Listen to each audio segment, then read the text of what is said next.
Hello everyone and welcome to Club Deck Corner here on Club at 22, the Rangers podcast. In a week where we entered the month of April and a massive month for Rangers, we witnessed a team reduced to a whimper and threw away any real chance of retaining the league championship. What a very positive way of starting a podcast. I am your host, Scott Carney, and joining me is two OGs. First of all, Ali Pearson, how are you, mate? Very well. I see all the Celtic fans have enjoyed my wee joke in our podcast, so I was quite good that they enjoyed that joke. It was to be fair to some of them, their comment. I didn't read all their comments, but the guy that put it up actually went in and he wanted to get a dig out of our podcast. And to be fair to him, he actually came out and said we all were very knowledgeable and stuff. So we actually got a compliment out of it. But I'm glad they loved my wee joke. Maybe I'll quit this and become a comedian, but can't see that happen. No, no, I did notice that, mate. Look, I'll address it now. I still can't understand why Celtic fans want to watch us. Each to their own. It helps this podcast. Whatever they want to do, that is fine. Some of them I will not humour in any way, shape, or form because you can't put yourself down that low in the fear of not being able to get yourself back up again. So. But that one I thought was quite funny, and it was a good joke, mate. I even laughed on the pod at that. The 4 minutes on. It was good. Just quickly, is Chick Young out your closet yet, mate? Yeah, I mean Scotia ended up in the town because Page Road West closed early for obvious reasons because everyone was in the downer. So me and Scotia ended up in the town, bumped into Chick Young and Brian Rice, the ex-Hamilton manager, and Pat Nevin was there as well. Pat Nevin was there as well, so we had a night with them. So it was all right. You know, it was funny when you sent that picture. I could tell with yours, I was like, guys, Ali was in a different level. I put him on the phone to my dad. I phoned my dad and I was like, yeah, do you want to speak to Chick Young? Chick Young was speaking to him. That's funny. Scott Gemmell, another OG, how are you, mate? Yeah, I thought I was doing okay because yesterday I took the day off of not looking at anything football related, just didn't touch it, and so that completely kind of wipes it from your mind. But today, while I was getting ready for this, I went in and started looking at stuff, and it's, to be honest, started bringing me a wee bit down again, if I'm being honest. Yeah, well, we might as well have the laughs now because they're going to be few and far between by the time we actually get into the nitty-gritty of stuff. And making his pod debut is a guy that's not called Tommy, but we'll all call him Tommy. No. Tommy, how are you, mate? I'm good, mate. I'm good. It's great to be on here. Privilege. Maybe not for this one because this is going to be brutal, isn't it? But yeah, I've been loving it, getting involved. Yes, this is... Not a positive podcast to start off with, mate. No. It really isn't going to be. Definitely not. That is for sure. But no, pleasure to have you, mate. And welcome to Club at 22. Just before we get into a few things, I just have to thank Nick Wall for the 4 coffees and the really nice message to go along with it. Thank you very much, Nick. Very much appreciated. And again, Les, I hope you watched this one because you did say you weren't going to watch Sundays. It was an absolute pleasure to meet you on Sunday, Les, and he got the beers in for the boys, which was very much appreciated. A really, really fantastic moment for the podcast. It really was. I still think to myself, I can't believe the way Les was for us. It was really, really good. Something really, really special for us, and it helped cheer us all up. It really was brilliant. So, right before we get into a kind of old firm debrief, Karma decided to kick us while we were down. It's just amazing the way things happen in life. It was confirmed by the club that Alfredo Morelos will be out for the rest of the season. I think we all expected it, considering what the pictures we'd seen and the fact that he was going to a specialist. But yeah, Ali, this is less than ideal, and it is like, can things get any worse? Might as well just add it to the list of things that have started in April that haven't been great, but same as you, Carney. I'd written him out for the season anyway, so Was I surprised by it today? No, not at all. You always live with that wee bit of hope that, he might be available near the end of the season for crucial games, i.e. maybe the Scottish Cup or whatever if we're in that in terms of the final, but it is what it is. I mean, we need to go with what we've got, and to be honest, what we've got up front at the moment isn't great, but it is what it is, and we just need to go on with it. Yeah, Tommy, your thoughts on Alfredo being out for the rest of the season, mate? I thought it was quite interesting. See, the club released that it said he was injured on international duty. I think that was way before that, personally. I still can't believe he went. That's the thing for me. They said it's international duty. I don't think it was. That was my kind of opinion on it. He's obviously going to be out. and he's a huge blow. I was going through some stats today. So if you take Alfredo out of this, there's 7 players for our team that have scored 16 goals in the last 131 appearances. That's how important he is. You know, we're just not getting goals from anywhere else. So it is a massive blow for us, and there's no getting around that. There is. Scotia, I think Tommy's trying to steal your job, mate, with the I stats. know. Did you see that? I know. I was sitting there going, "You're lucky.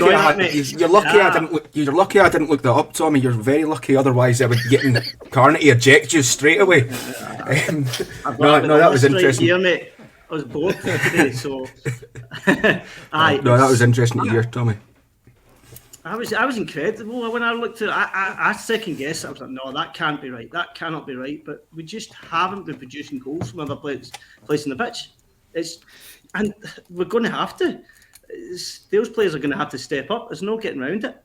100%. Yes, I can't. They aren't coming from anywhere else right now, and it's a kind of slow one to take, but I think we did all expect it, which is unfortunate. So yeah, just brilliant. You're into April. We start like that. The weather has went back to mid-December in Scotland for whatever reason, and it's like this is just becoming a brilliant time. Scotia, your thoughts on Alfredo being out, mate? I rub salt into the wounds even more today. Yeah. Why not? Yes. Because what Tommy's saying there about the goals is huge as well. But he's so vital to the way that we play, and you know we'll probably come on to that when we discuss the Celtic game, because we were playing the way we would play with Alfie in the team during that game. And as well, it could have been the last time that we'll have ever seen him in a Rangers shirt. If he's not don't back say that to me. Pre-season, you know, that's even worse news. I mean, the only potential benefit of that you can see is that he's not really in the shop window from now until the start of next season, as it were. So that I'll always look at that as a wee bit of an advantage. Obviously, Colombia aren't going to wait to the World Cup now either, so he wouldn't be involved in that anyway. But hopefully, it isn't the last time we see him in a Rangers shirt. Yeah, mate, it's a cracking point. That I hadn't really brought myself round to that point yet, mate. Which is thanks, Scotia. Honestly, thank you for that. But you did say it was going to be fun. Oh, I know. Again, I'm going to apologise now to everybody that's going to listen to this. For the next 25 minutes or so, this is probably not going to be very enjoyable. But Alfredo being out for us, it's just a massive blow. You do make a point in the fact that he won't be in the shop window, but I think his performances already in Europe, in particular, has already put him firmly in the shop window for people. And I would be, as we've said it before, I would be shocked if there's not a bit of an offer for Alfredo, considering what this squad is, what this team is going to need to go through over the summer. So yes, from one disappointing thing to another, onto the very disappointing performance and result at Ibrox on Sunday. Rangers started the game in the best possible way and then decided to check out after 6 minutes, resulting in a 2-1 defeat in a must-win Old Firm game. I think the defeat raises some more questions, as well as bringing up reoccurring questions. I think that's probably the best way to put it. There is questions we've asked before that have maybe been glossed over and pushed away, considering the run that we were on and how well we've been doing in Europe, etc. But we will try and find some form of answers to them. Tommy, you weren't on the post-match, mate. Your overall thoughts on the game on Sunday? I was so happy you didn't invite me. I was sitting over in the corner thinking he's going to drag me over. I thought you did really well. I mean, there was a wee tear in my eye because I knew the league was over when we did that. It was brutal, you know. It's tough. It's funny seeing Ali famous, but that's been the only bit that's been funny about the whole thing this week. But no, but it is what it is, isn't it? You couldn't, if you sat back and were honest with yourselves, you could see what was happening. And after the first goal, you seen what was happening. You know, you could see where Celtic were going to play. It annoyed me, but we just didn't have any answers. We didn't have any answers. Fair, but I just didn't think we did have any answers really for them. No, I think you're spot on, mate. I think the lack of response after it going 2-1 is something we've seen far too many times now, and a team that just looks like they are lacking any sort of belief or desire to win, especially in the league form, you kind of have to take Europe out of it because it's a different equation altogether. Europe, in terms of the league, it's just not been anywhere near where it has to be. And Sunday was our season wrapped up in a game. It really was. It's exactly how we have been all season. The goals. I don't know if you've suffered yet, because I'm presuming this is the first day you've felt pretty normal after the way you were feeling yesterday. The goals that we concede are shambolic. They really are. For the praise and the pass marks that I gave Lundstrom and Bassey, neither of them coming out looking very well after the two goals. However, I do think they are not the only ones to blame, and we look clueless when we are defending our goal. It's chaos. There's no composure. There's no leadership. There's nobody there to decide what's going to happen with certain things. And the age-old question is coming up again, mate, about Alan McGregor. Now, I don't want to completely blame it on him, mate, but the save that he makes is very poor, very, very poor. It's straight into the path of Rogic. It's nowhere near where he should be putting the ball. His body shape's pretty much all over the place, and he should be coming for the ball, and he doesn't. Is it all starting from him and working forward? And is it finally time for us to take off the blue glasses, mate, and think, thank you, Alan, it's now time for you to step aside? Oh, we said it months ago about McGregor. So it's and then we all put him back in his team, back in our team. Yeah, but we put him back in the team because Van Bronckhorst came out and basically said he's my number one going forward. So that's the end of it. In the league, I'll take Europe aside. In the league, he's cost us umpteen points this season. You can go through it all. He wasn't clever at the first goal. Second goal, we know he's not going to come for cross balls. We all know. Doesn't command his box enough, and it just breathes that him at the back just breathes what the back line is at the moment. It's a calamity. When a ball comes into our box, it's panic stations. And I says to Paul at work, and I know you were there, Karen, and he's a Celtic fan, and when it came to the January, all I said to him was, lump balls into our box and you'll get joy, because it's panic stations. We've seen it all. Those goals I've seen on Sunday, I've seen it all season. It's the same movie I've seen, and as soon as it went one each, the belief for Rangers drained, and there was nothing there. In the second half, Celtic sat back and went, break us down, because they knew they ain't going to break us down. And I think Rangers had, Joshua Barry says, 33 crosses in that game. And what have we got to show for it? Joe Hart had really nothing to do. One for Sakala, which, to be honest, he's got to save that, but as you said, Carney, in the post-match, huffed and puffed, and it's been the story of Rangers season this season. Can he score enough goals? Don't look convincing. And that game was basically summed up our season, to be honest. And we've got what we deserved. We don't deserve anything at the moment. And that's the truth about it. Yeah. You make a lot of good points, mate. Probably didn't answer the question I asked you, but no. Your mate take it. No, but I know, mate. No, but look, this is what this is all about. I wasn't having a go there, mate, genuinely, because this is what it's all about. We've got to sit and we've got to go through all these emotions and talk about all these things, because I've said it before, this almost becomes a counselling session when we do a kind of debrief after a pretty poor defeat on Club Dead Corner. So, but Ali, do you drop McGregor now? I don't know, because I mean the league's done. The league's done for me. So yeah. I know we're in the Europa League, and he performs in Europa League. I know he's cost a couple of times, and we've got the Scottish Cup.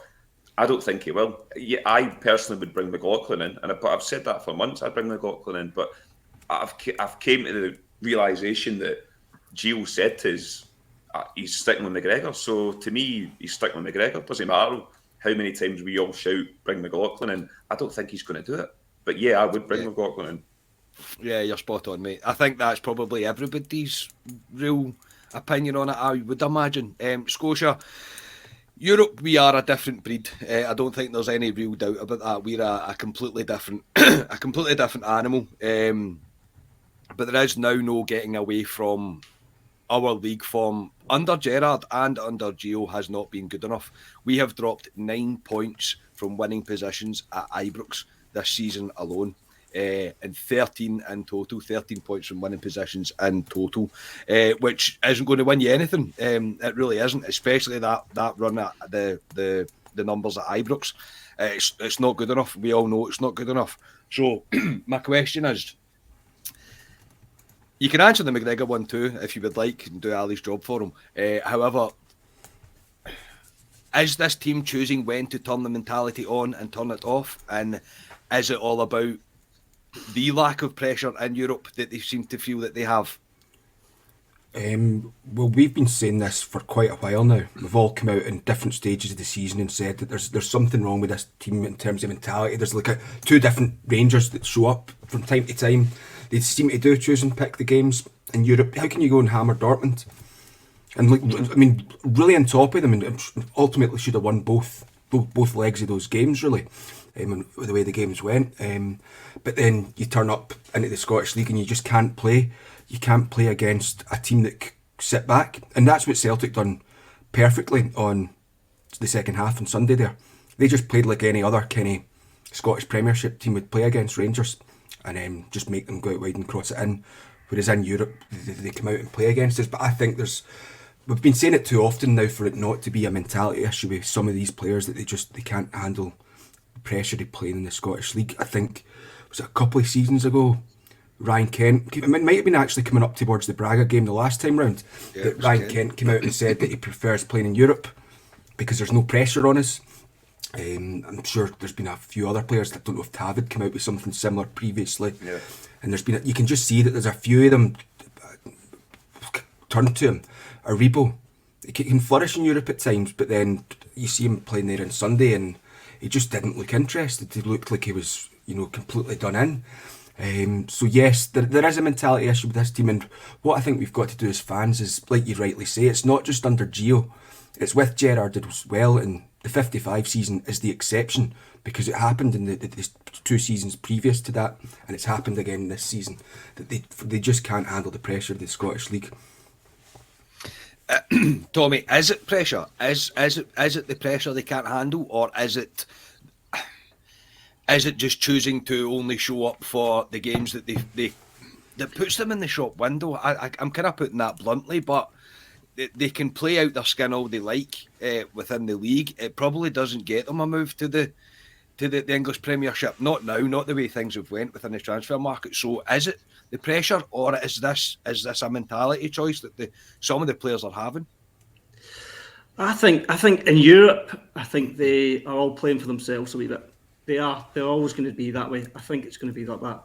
I think in the league, they're probably behind the scenes getting told this is big, this is a massive game, and they're looking on the team sheet and going, how are we not going to get through this? And then they all look round and 80 minutes ago going, Christ, we better actually start being footballers and get on here and start winning goals. I mean, we've seen that at the weekend. That was about 85 minutes ago. It's panic stations. There's been so much of that this season. I think it starts from the beginning, though. How many lax passes have we seen out from the back? How many lax balls? I mean, I don't want to go on about throw-ins, right? But see the amount of throw-ins that we take where no one's even moving. And it's in the league, no one's moving, no one's making a movement, and we lose the ball. And it just happens time and time and time again. And you wonder why we're not getting the results, because the teams don't fear you. Last year, they feared you because we were scoring goals from everywhere. I don't want to harp on about last year, but to get, mentality-wise, it was a case of we're going to go there and we're going to give you an absolute doing. Do you know what I mean? We're going to win 4, 5, 6-0 if we can. I feel this year it's like they get to half-time 0-0 and it's like, hey, boys, you better start playing. Come on, you're good footballers. And then they just fold like... As Ali, and I hate him being right. It really annoys me. Right? So damn it, sorry. He's been right from the start. They are a bunch of shite bags at times. Yeah. And they are. And I'm sorry to say that. It's hard to watch at times, but it's nothing to do with ability. It was nothing to do with ability at the weekend. I think our team is a decent team, but individually we just seem to be just looking after ourselves rather than working as a team, doing those little hard yard things. And you don't see it in the league. That's what I see. In Europe, if Tab goes up, someone drops, and there's space, and they cover each other, and they make sure it happens. In the league, it's just like, it doesn't matter. We're playing Dundee. They're not going to do anything with the ball. You know, it's a mentality thing for me. It's nothing else, and that comes from the top down, in my opinion. That's, you know, that comes through the whole thing. It's not. That's where, like Gio and that's their job. They are there to motivate them, to make them understand that these wee teams, they matter, and you need to give them an impression that we're going to go and we're going to score 2 or 3 goals. The other thing that I was going to say about that is, without harping on, how many times this year have we been under pressure? 70 minutes, need to get goals, 80 minutes. That just drains you as a football team. We can't make changes. We've got 6 substitutions. 6 substitutions, isn't it, Scotia? That's right. 5. 6. We're allowed 5. Sorry. 6 if you got a concussion. Aye. Oh, is it? Have we seen that? You can get a concussion sub. Right. Well, have we seen 5 subs? Have we seen 5 rotations much this season? Yeah, I'm sure the Hearts game we made 5 subs. Yeah, but I've not seen it that much. And for me, that's because they're having to keep the best players in the park to get the goals. To, you know, the strongest teams on the park, in his opinion. And that's how I would sum up. Hope that answers the question, by the way. No, it does, mate. No, it does, mate. No, don't worry about it, mate. It's there's a number of things, Ali, that are all coming together at the same time. I think in order for this to be a mentality thing, obviously there's a number of players that are coming towards the end of their contract. We've said it up 10 times. It should never have been allowed to come to this situation that it's in. I mean, Goldschon's a cert to be leaving in the summer. I don't think there's any real doubt about it now. And there is the lack of heart, mate, the lack of desire, the lack of hunger, the lack of understanding just what it means to play for Rangers. It's not just about Europe. And we all love Europe. Yes, we do. I love European nights at Ibrox. I've said it. It's the very, very few things come close to a big European night at Ibrox. It's tremendous. We all love it. However, that is not what this club is all about. The club is by taking care of league business first in order to continue to progress. Europe can be flashes. We have been very steady in Europe, in terms of progressing in the Europa League. We've done very well, and we've held up Scotland in that regard. I don't think there's any real doubt about it. So it's not what about you've done for us then, what you've done for us against Dortmund. And again, this is kind of stealing David Edgar's phrase that he always says, but it's true. It's not what about you did then, it's what you're doing for us right now. And right now they're not doing enough. And again, we've spoken about the cycle, mate. Is the cycle now at the end? Yeah, said it for a while now. This core group of players have been together for 4 years. And what have we won in 4 years? A championship last season, right? And let's be honest about it. We're going to be brutally honest. That's what I'm saying. We've won a championship last season, but let's be honest about it. Early doors, Celtic weren't allowed to play 2 games. We stretched the lead. We never had pressure last season. Never had pressure from Celtic. And we cantered it because there wasn't pressure there.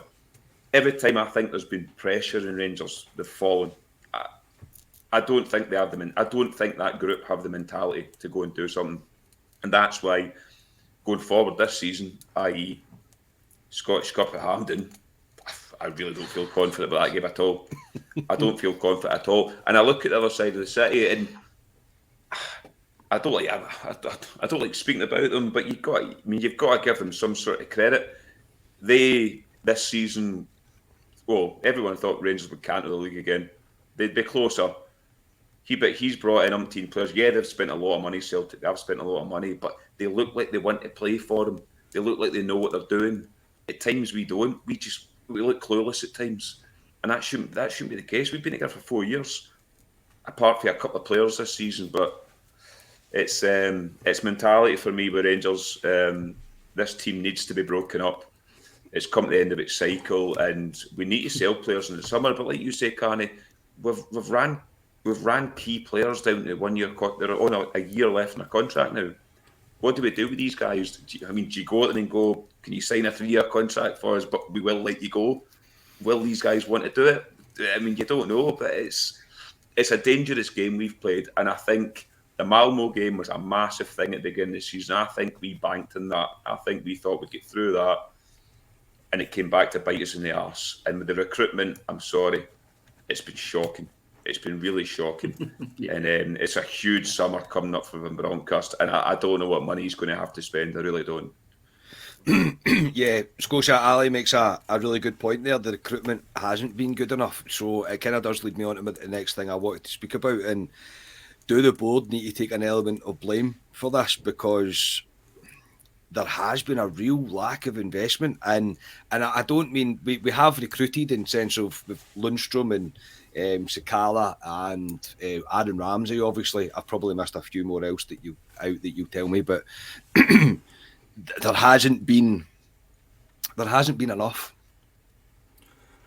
No, I mean, in terms of the recruitment, is it the board overall? I don't know if you can blame the board overall, because they've pumped in an awful lot of money into the club to kind of cover gaps and things. I think that you need Ross to kind of maybe Wilson look then, at Ross I Wilson suppose. here, Yeah. Because like you say in the summer, who came in? Lundstrom, Sakala, Bakuna, God. I mean, I've completely forgot about Bakuna.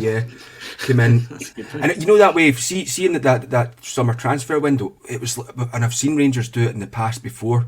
You were holding out and spending the transfer money until after the game. I'm sure the season that we signed Davis back in 2008, I'm sure we waited until after we'd been knocked out of the Champions League in the qualifiers for him after the season after Manchester. So we've done that again with Malmo this season. And then the January transfer window wasn't great. I mean, Ramsey and Diallo were brought in, but they're kind of, look at this big shiny fancy player, he's valued at this much. And Ramsey's starting to kind of contribute now, but I mean, Diallo's not done anything for us apart from his wee cameo in the first game that he featured in. And then obviously James Sands came in as well, and we've not really seen enough of James Sands to make any concrete decisions on him. And obviously he's here until the end of 23. The 22-23 season. So the recruitment, it does kind of have to get looked at, and we need to be doing better, because it really leads into this. The recruitment leads into the kind of the cycle of the squad. I think the cycle of the squad was always going to come to an end with Gerrard leaving as well. But I think the team had come to a kind of natural conclusion. And I'm just looking at some of the players that come out of contract at the end of this season. I mean, I can remember saying this back in November, but we'll go again. McGregor, Davis, Ramsey, Arfield, Balogun, Goldson and Diallo will all be not here next season, potentially, unless any contract extensions are offered. Next season's Jack, Helander, McCrory, Kent, Morelos, Sands and Aribo. And then we're getting at that stage where this 23-24 season's not going to be that far away, and that's Barisic, Tav, McLaughlin, Ruth, Lundstrom, Itten, Hadji and Bassi.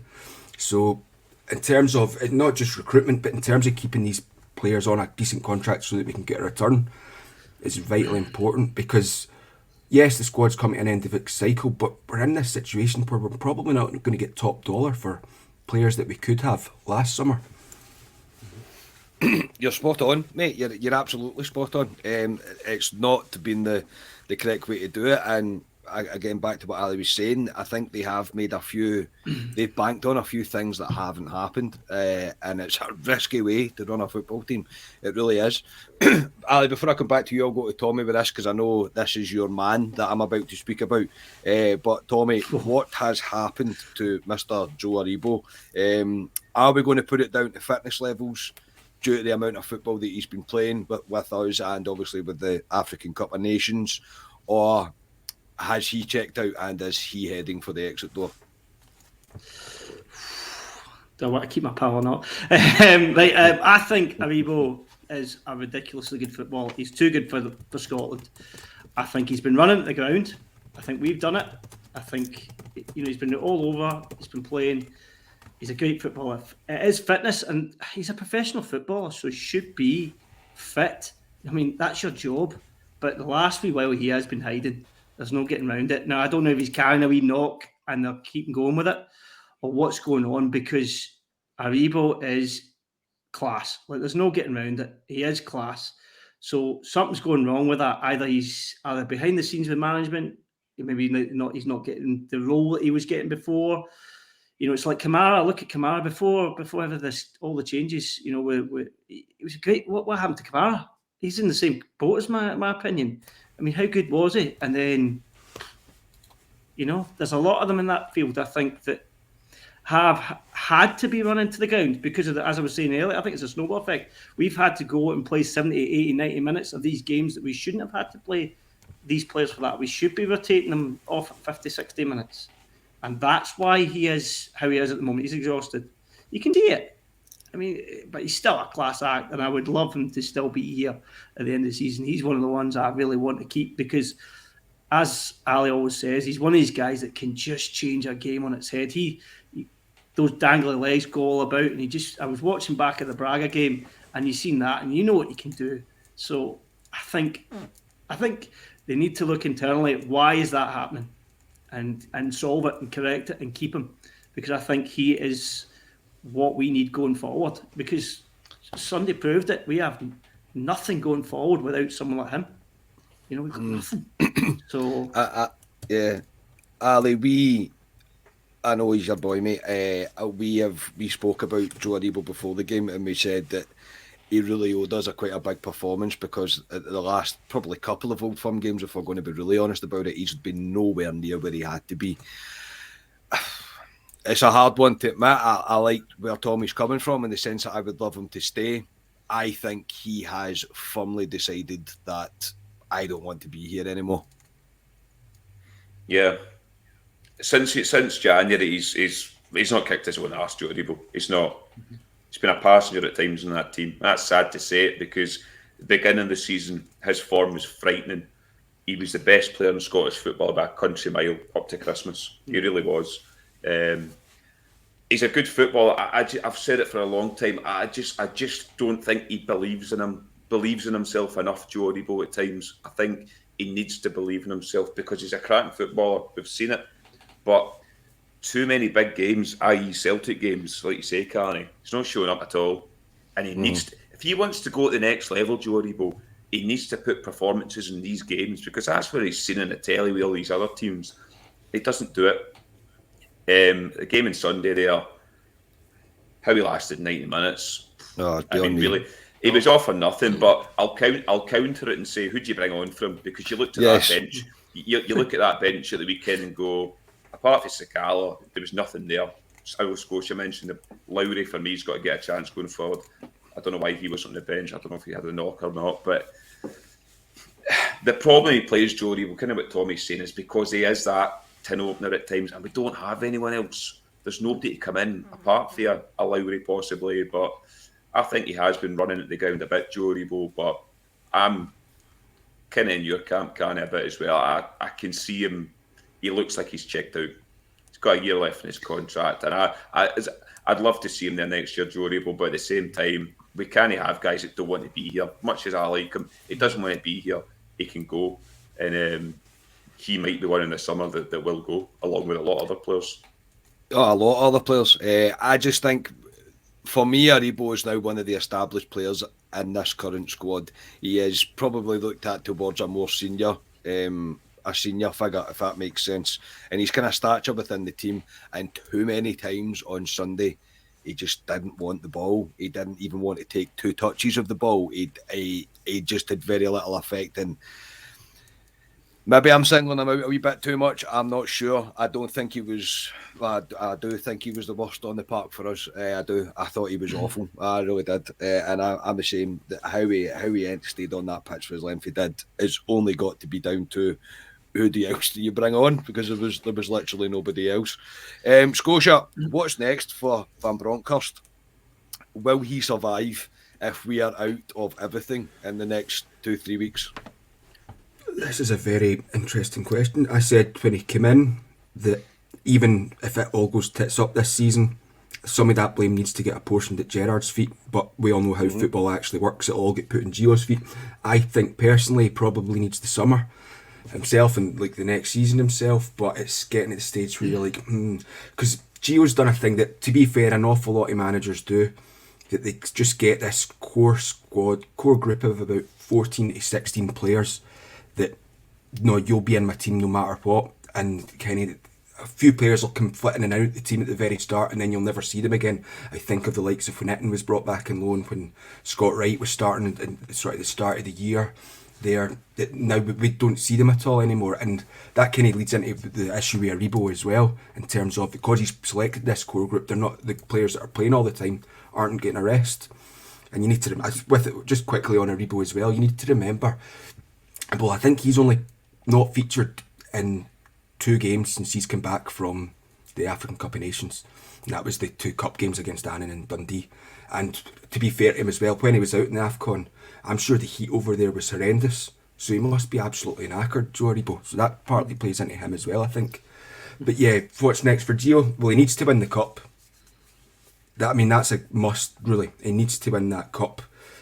But I think we're all in agreement that yes, the league's realistically it's done, because the way there's 18 points left to play for, and Celtic are effectively 7 points ahead of us. So we need them to draw at least twice and us to win all our games, which includes a defeat for them in that Old Firm game, which I can't see happening, if I'm honest. I can see us drawing more games than Celtic in the run-in, just like we've discussed with the way we're playing in the league.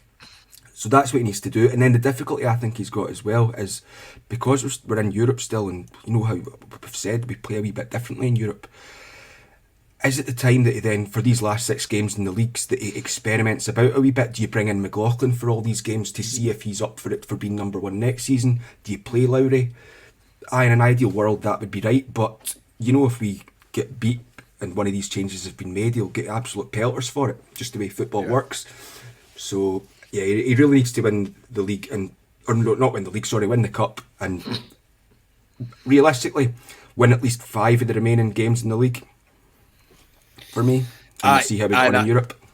I would say one of them has to be the Old Firm. He has to win that. Yeah. I think that's a crucial game for him to get over, including the one in the cup, obviously, because we have to win the cup now.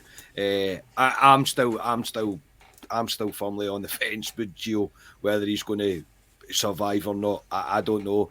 I always think, well, he probably shouldn't stay on if we don't win anything, but who else are you going to get? We're back to square one.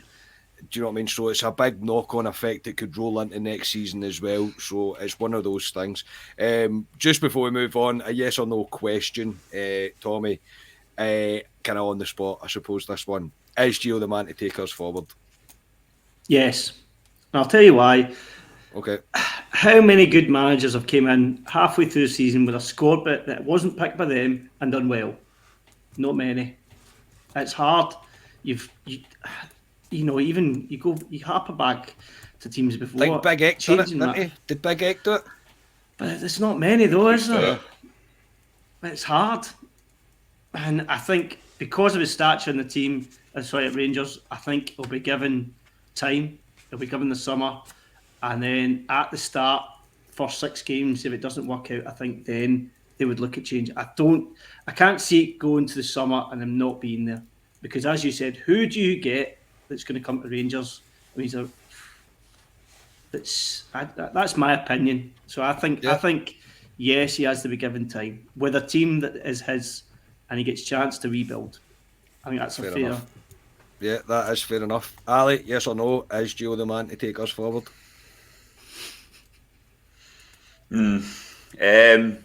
He needs to be given the summer. I'll say that. But deep, if you want me to be completely honest, deep down, do I think he's the man to lead Rangers forward? From what I've seen of him this season, with some decisions that baffle me, I'm going to say no, and it pains me to say it. But he needs to be given the summer. I hope he proves me wrong. But I don't think he is. If I'm being blatantly honest with myself, I don't think he is. That is fair, mate. That is fair. I think you're quite right to be like that. I think that it's actually, I don't think you get people disagreeing and agreeing with you, and that's the kind of situation that we've kind of backed ourselves into a corner with. Scotia, is Gio the man to take us forward? Yes or no? Yes. You just the only one to get the question right. The only one person to get the question right. I love our yes or no one word answer questions, because that's what it is, mate. That is what it is. It's my podcast, and I'm firmly not giving an answer to that, I'm afraid. Because, in all honesty, see the fact that I don't know, see the fact that I can't have a decisive answer to it, makes me think that he probably isn't the man. I don't want to. I'm a glass half full guy, but however, and I know it's raw after an Old Firm defeat and after pretty much giving the league up. There is so much pressure on him for this next month. Honestly, for this, not even next month, these next 2 weeks are so crucial for him. And I just think if we're out of everything in 2 or 3 weeks, I just don't see how we'll survive. I think the pressure will just be too much, and Rangers Twitter will become horrific, man. See if he loses the 4 Old Firm games, then yeah, I think you can't survive that's that. Probably won't be that. I'd agree with that. You can't survive that. So he has to win.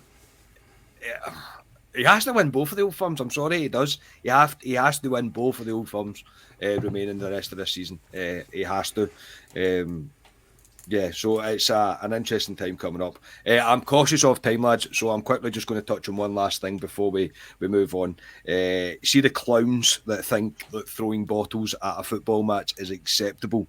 Do us all a favour and never return to Ibrox, never return to a stadium where Rangers are playing, because you don't represent our club and you're a disgrace on our club. Sunday was bad enough without you having to go into Ibrox, make a bit of a fool of yourself because you clearly can't be trusted with a drink, can you? So stay at home, fling bottles at your telly if you like, if that's the way you're so inclined. But you do not represent me and you do not represent my football club.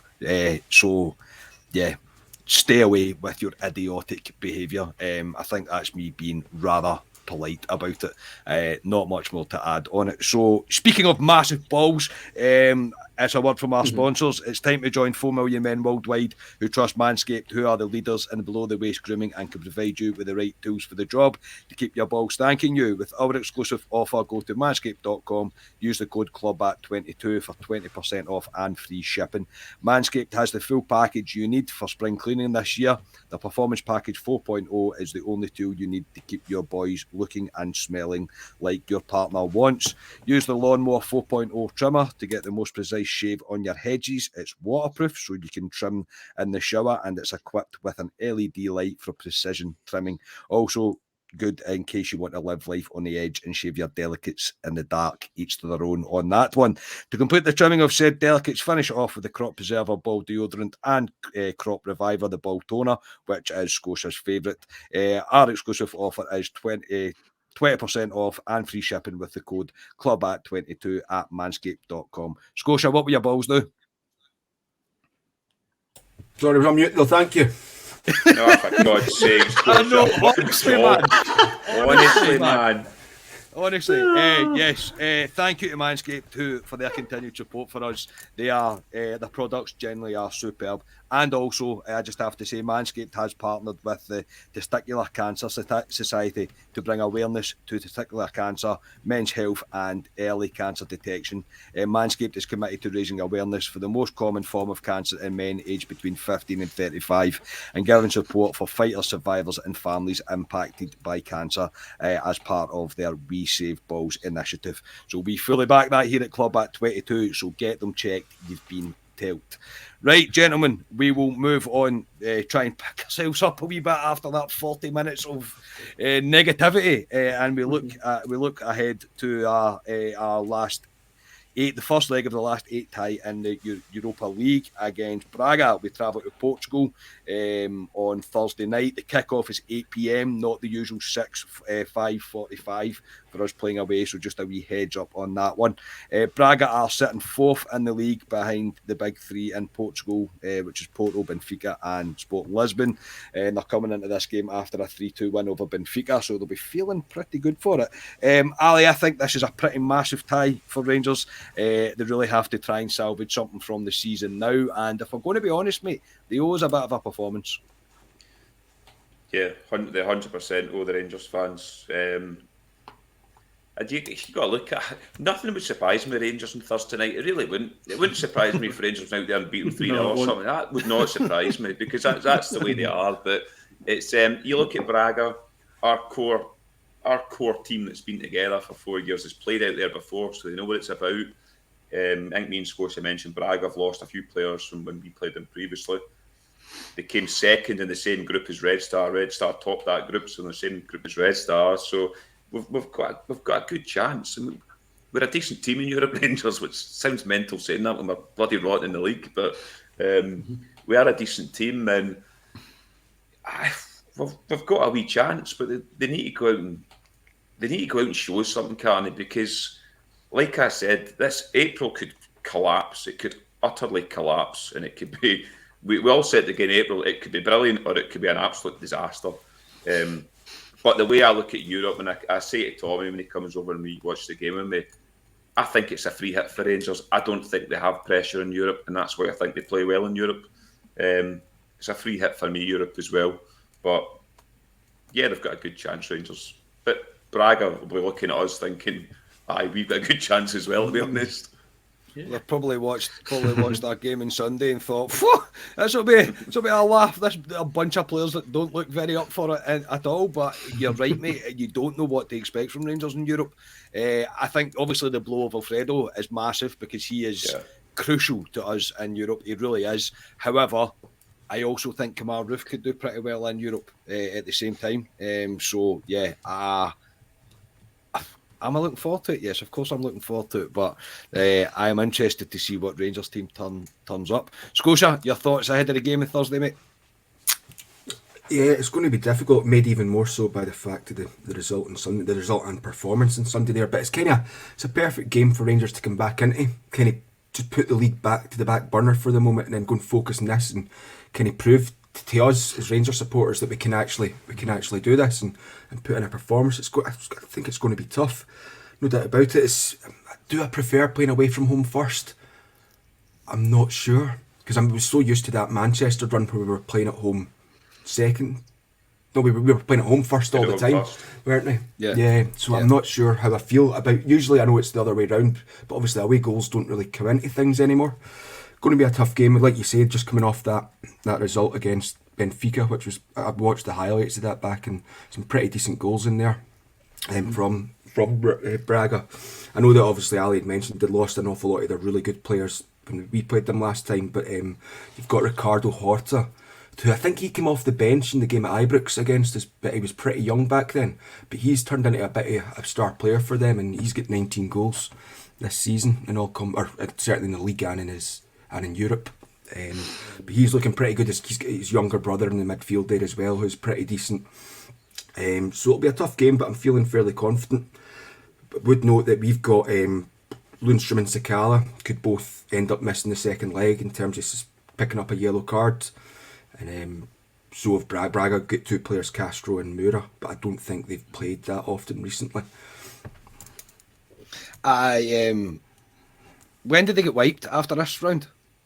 After the second leg of the quarters, leg. Yeah, so I knew that. I knew it was quite soon. I don't think you can take that into the equation, really. You have to play the best possible team that we can.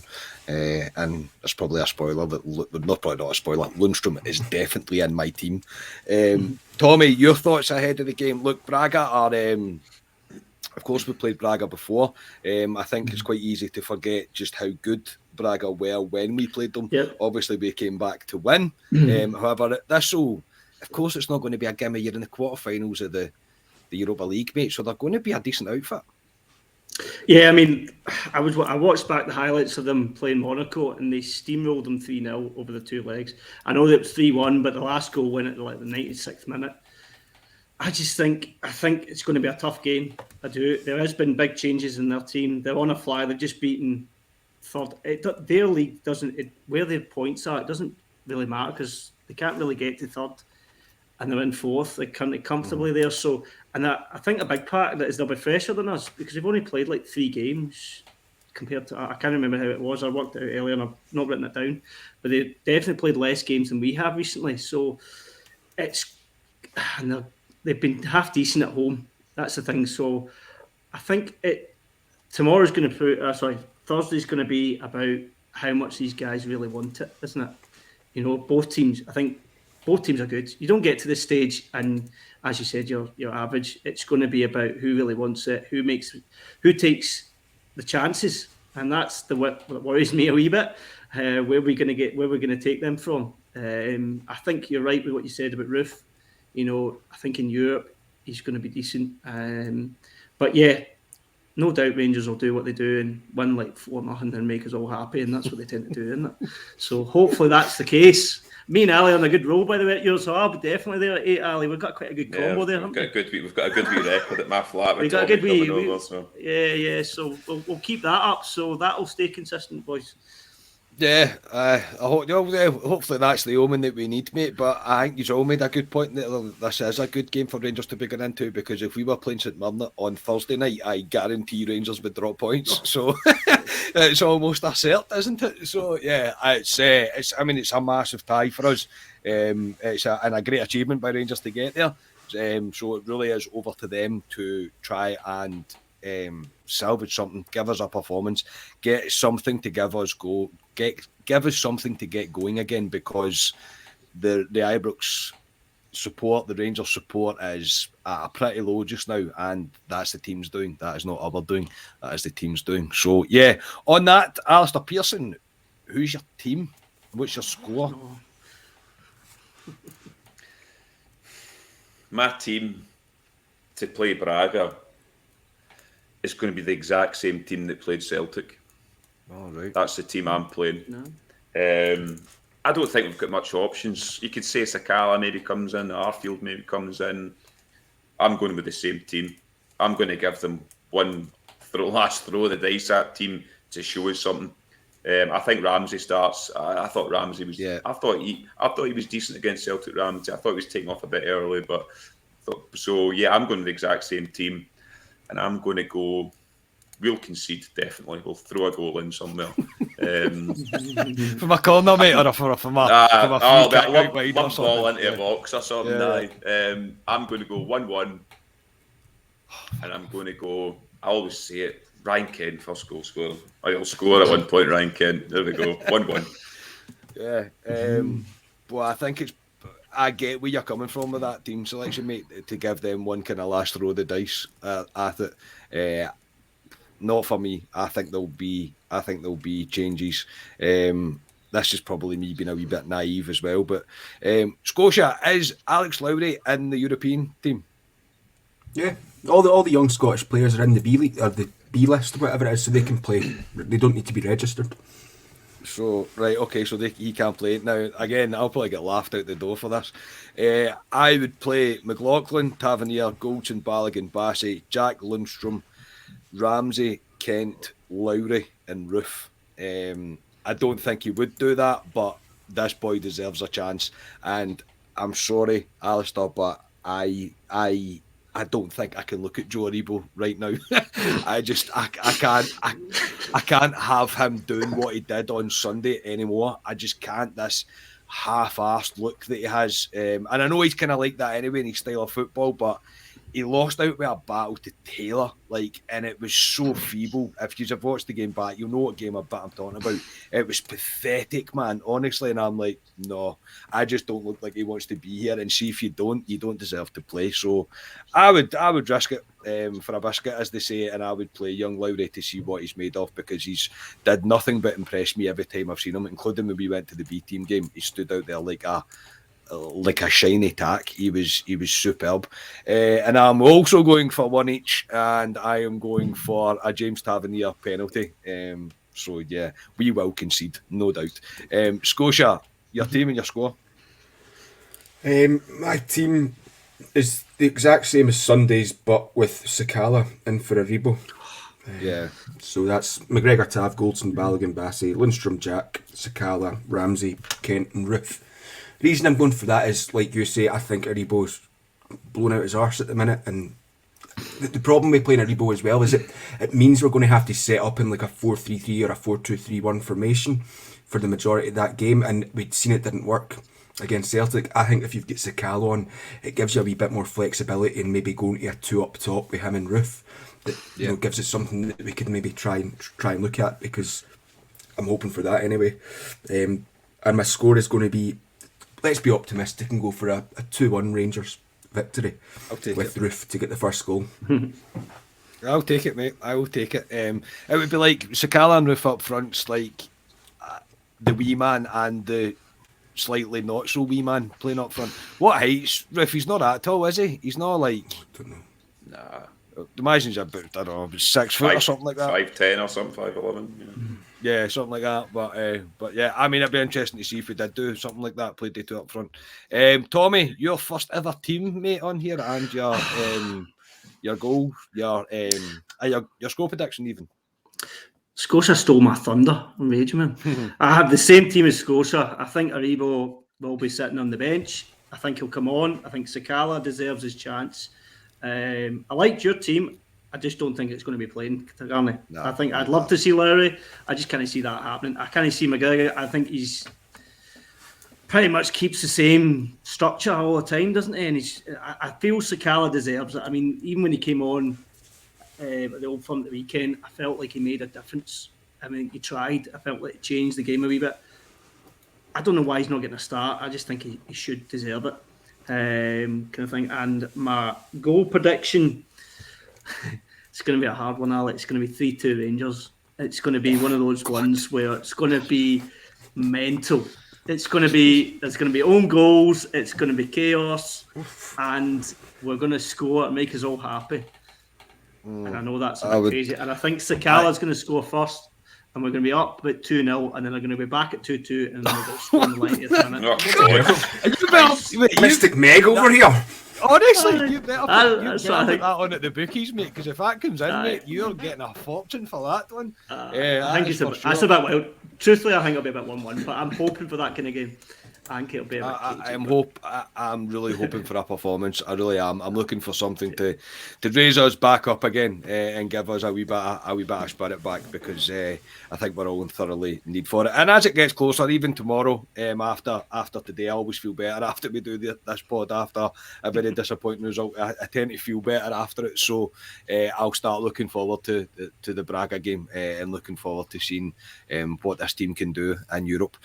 So that will do us. For tonight, I will thank the gentleman. Tommy, solid debut, mate. Well done, and welcome to the team, mate.